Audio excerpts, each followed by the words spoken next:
श्री राधा कृष्ण भगवान की जय। आज इस वीडियो में हम सुनेंगे अश्वमेध यज्ञ अगर कलयुग में किसी भी मनुष्य को करना है तो उसके पास कितनी संपत्ति चाहिए, कितने अश्व चाहिए, कितना सुवर्ण चाहिए, कितनी गाय चाहिए। तो शास्त्र कहता है 2 करोड़ अश्व, ध्यान दीजिए, 2 करोड़ घोड़े और 20 लाख हाथी, 40 लाख रथ, 2 करोड़ गाय और 4 लाख भार सुवर्ण। और अभी ये तो मैंने प्रारंभ की ही बात कही,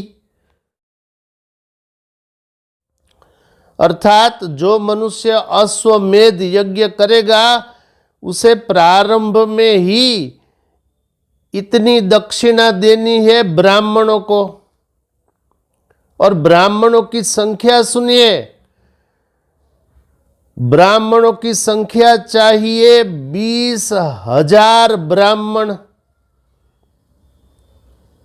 तो 20,000 ब्राह्मणों का वरण करना पड़ेगा, चयन करना पड़ेगा। और वो ब्राह्मण भी कैसे रहे?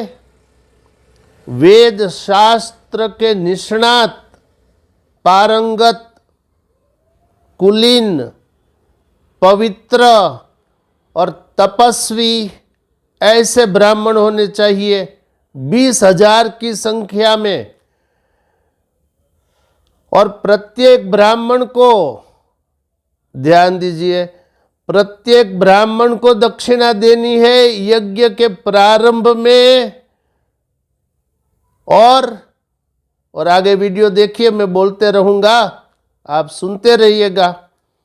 ये मैं बता रहा हूं प्रैक्टिकल अश्वमेध यज्ञ कैसे होता है, शास्त्र की क्या आज्ञा है, फिर मैं शास्त्र का प्रमाण भी प्रस्तुत करूंगा। अब सुनिए, वो अश्व कैसा होना चाहिए। तो अश्व के लिए नियम है चंद्रमा के समान श्वेत वर्ण का, सफेद रंग का। चलो मान लीजिए ये तो मिल जाएगा, नहीं, अभी आगे शर्त और है अश्व के लिए। वो क्या? उस अश्व का मुख रक्त वर्ण का चाहिए, अर्थात लाल रंग का मुख चाहिए। और उस अश्व की पूंछ पीले रंग की चाहिए। और उस अश्व के कर्ण, कान श्याम वर्ण के चाहिए। और उस अश्व के नेत्र बहुत सुंदर चाहिए, ऐसा सर्वांग सुंदर तेजस्वी ऐसा अश्व चाहिए जिसके भाल पर, कपाल पर सुवर्ण के पत्र में वो यजमान लिखे अपना नाम, अपना बल। फिर वो अश्व को छोड़ देना है स्वतंत्र, उसको गाइड नहीं कर सकते, उसको निर्देश नहीं दिया जा सकता। जिस तरफ, जिस दिशा में अश्व जाए उसके पीछे पीछे सेना चलनी चाहिए। और उस अश्व जहां मल मूत्र करे वहां हवन होने चाहिए, अर्थात ब्राह्मण भी उसके साथ साथ चले उस अश्व के पीछे पीछे, क्योंकि वो मल मूत्र जहां करेगा वहां हवन करना है। और 1000 गाय का दान भी करना है।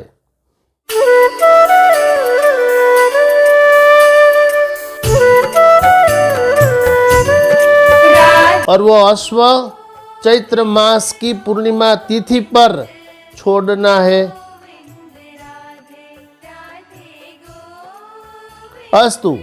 तो ये मैंने प्रारंभ की कुछ बातें बता दी कि कैसा अश्व चाहिए, फिर कितने ब्राह्मणों की संख्या चाहिए और कैसे ब्राह्मण चाहिए। अब सुनिए दक्षिणा के विषय में और डिटेल से। तो 20,000 ब्राह्मण है ना, हाँ, तो प्रत्येक ब्राह्मण को दक्षिणा देनी है। क्या? प्रत्येक ब्राह्मण को 1,000 घोड़े दक्षिणा में देने हैं। ये प्रारंभ की बात बता रहा हूं। अब आप टोटल लगाइए, 20,000 ब्राह्मण और प्रत्येक ब्राह्मण को 1,000 घोड़े, तो कितना हुआ कुल टोटल? ये संख्या होती है 2 करोड़ अश्व।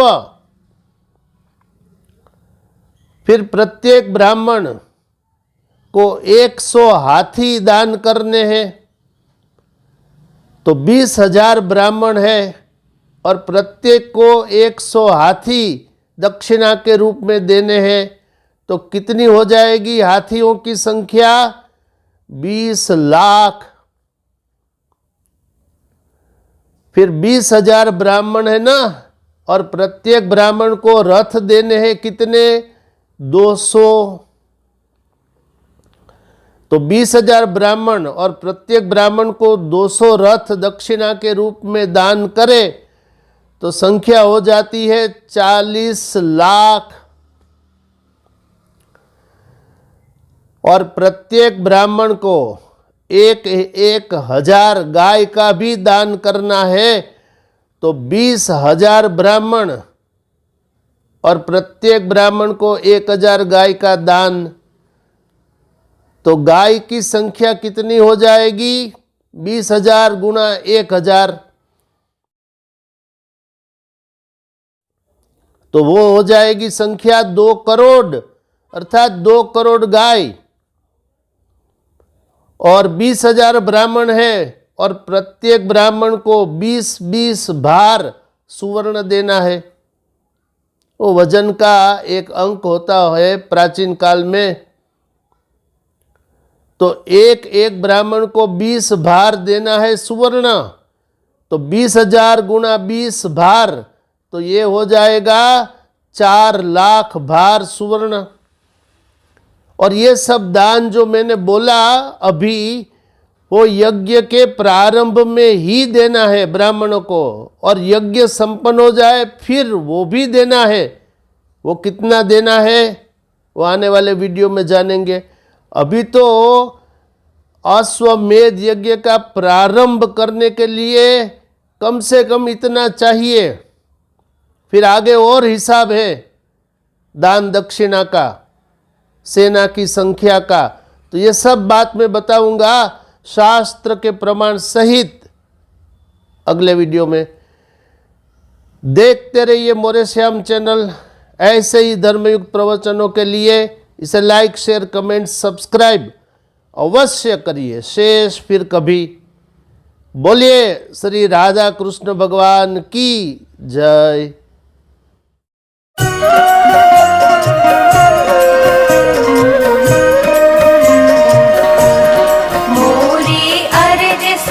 श्री राधे राधे अर्ज सुनो, श्री राधे राधा रानी सुनो, राधा रानी सुनो। मोहे श्याम से तू मिलवा दे, मोरा जन्म सफल करवा दे।